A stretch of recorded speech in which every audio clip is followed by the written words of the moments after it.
Pessoal, eu sempre lutei furiosamente para demonstrar a todos aqueles que trabalham comigo, meus alunos, leitores, ao meu público e até aos meus filhos, que na vida da gente tem uma regrinha simples, mas inesquecível e infalível. Às vezes, para a gente fazer o bem, a gente tem que fazer o mal.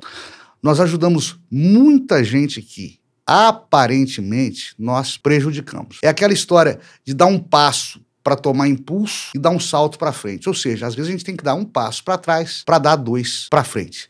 Vocês já ouviram falar disso? Esse tipo de filosofia vai desde deixar seu filho sem celular para ele aprender a fazer o dever de casa, pontualmente, até multar um motorista por excesso de velocidade para que ele pare de dirigir de maneira imprudente, pondo em risco a vida dele e a dos outros. É também seguindo esse raciocínio que a gente toma uma injeção, por exemplo, de medicamento, de remédio. Sentimos dor com a injeção, mas é para o nosso bem, é para curar, é para nos curar. Ou seja, a gente impinge o mal por um bem maior. É claro que essa linha de pensamento não pode chegar a extremos perigosos, em que os fins sempre justificarão os meios. E se é por um bem geral, façamos toda e qualquer atrocidade que está tudo ok. Só grupos terroristas e regimes totalitários seguiam por esse pensamento perigoso e criminoso. Por que eu estou falando isso? Estou falando isso pelo seguinte: a pena é um castigo, é uma punição, e como tal, ela tem que amedrontar. O criminoso precisa ter medo de ser preso para evitar o cometimento do crime, ou para evitar a reincidência, né? Ou para pelo menos cometer o crime menos escancaradamente. A pena funciona assim, como um mal que representa um bem para a comunidade, né? Um bem para o próprio criminoso, que é assim protegido, muitas vezes, do maior inimigo dele, criminoso,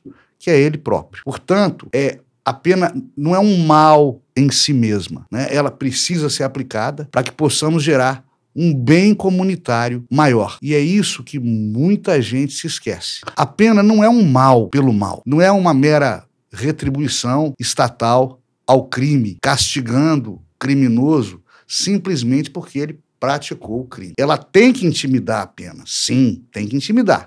Ela precisa tirar das ruas os maus elementos. Sim, ela precisa tirar das ruas os maus elementos. As pessoas têm que ter medo da pena. Claro que tem. Tem sim que ter medo da pena. Mas ela também protege e ressocializa o criminoso, principalmente para que ele possa se proteger dele próprio. Daí vem o cabimento de vigiar e punir. Nós estamos enfrentando uma avassaladora e crescente crise de falta de segurança pública, principalmente nas grandes cidades, principalmente no Rio de Janeiro. Isso perturba a todos, né? É uma onda crescente de aumento de hostilidades, mas que não foi sempre crescente nos anos do governo Bolsonaro. Por exemplo, nós experimentamos um redutor de 20% nos números de crimes violentos. Os números de crimes violentos no Brasil. Para alguns, foi a pandemia e o isolamento social que ajudaram esses números positivos, fora da regra,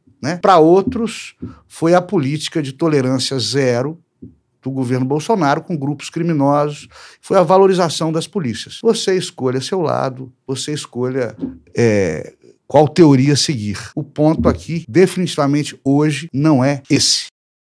Dê o seu like, clique na sinetinha e inscreva-se no canal.